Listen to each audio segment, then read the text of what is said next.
So the thing with buying a website is it's not like you don't need to work on it. Ideally, you want to buy it and improve it or at least maintain it. So right now, we just rather put our money into working on other stuff, our time and effort into working on other stuff than a web than because we already have like too many. That's kind of the Yeah. problem. So I would buy one again, like when a lot of the ones we have are gotten rid of. Yeah, it has to be an ebb and flow because you have to put your time into something. And so right now our time is probably too diverted in terms of all the websites we have. We probably have like over a dozen content sites, you know, probably 4 dropshipping stores, Kindle and land and all that. So um yeah, if you want to kind of fast track getting your portfolio um where you want it to be, then yeah, buying websites can be great, especially if you can get like off market deals or something. Yeah. Um, Like Neil. for sorry, we'll move on. But for example, I don't know how much of our videos you watch going vertical, but we bought a dropshipping site for like $9,000 one time, and then I mean that website's made us who knows. It's we made our money back on it in like a month or two, and then Yeah. so now it's pure profit, and the the amount of energy it would have taken to call those suppliers and get the website up and do get the ads account set up, it was well worth it.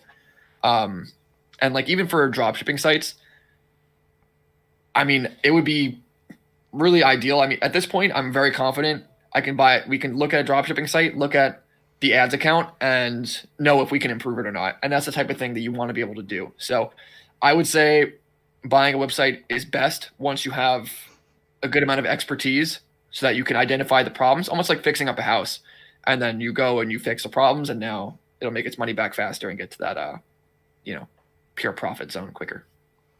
Yeah. Neil Shaw asks, uh, how and where would you find high ticket suppliers for dropshipping to work with? What's the best method to find these suppliers? How would you find how? Oh, so I don't know why I had to process that question. I mean, I think we just talked about that, so I don't know if we should answer that again. We just kind of told Jennifer Yeah, how I to think do we went that. pretty in depth on that. Yeah. Jordan Griffin says, "Yo, I have been waiting for y'all to give live. Well, we're giving live right now. How was your Q4 between all stores? I don't know. How was it? I don't even look at it. I don't know either. You know, Q4 is always good. Um, Although I'd say one of our bigger stores is doesn't do the best during like December for some reason. So I mean, I'm not even thinking about stuff in like a month to month type view anymore, which is crazy because like I used to hate when people say, "I'm thinking year over year."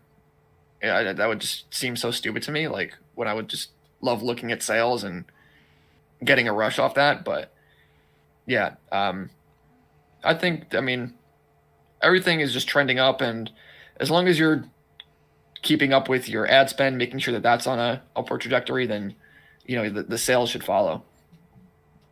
Yeah, exactly. I like looking at kind of the when we get like an organic sale, like one from um, Google search, like organic without paying for it. That's usually kind of exciting, but even that is like getting kind of boring to look at.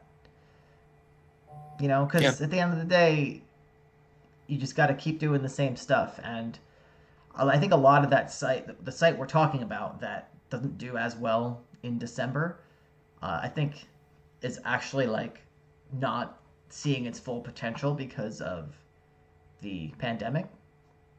And so I feel like there's not much we could do other than just wait, So that's how that goes. I mean, so there's no point in like, and it's the funny thing is I feel it's doing better than last year. I mean, I'm really happy with how it's doing yeah, during the everything is pandemic. doing better than ever, honestly. Yeah, So but not to sound dreary, Jordan, but it's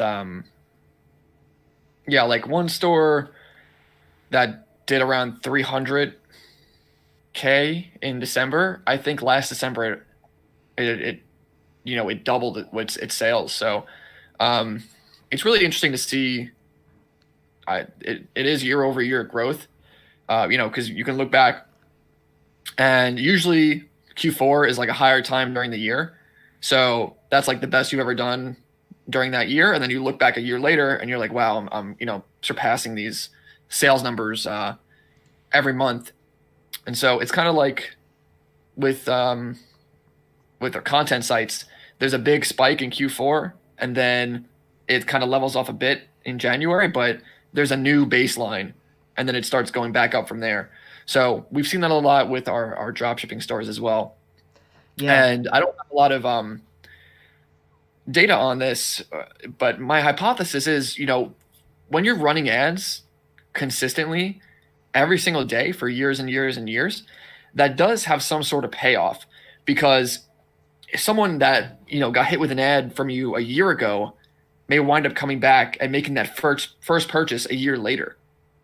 So like there has to be some sort of distribution in terms of how long a sale takes. Like obviously most sales occur within 0 to 2 weeks of the first time they go on your website, but there's probably other, there's a long tail of other people that come and buy later. And when you're doing that, again, driving traffic consistently for years, it seems to have a big payoff.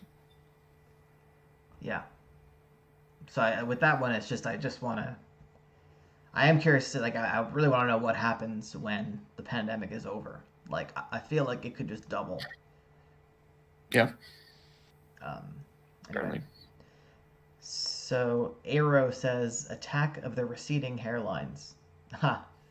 Mine's already receded. It's off the battlefield already.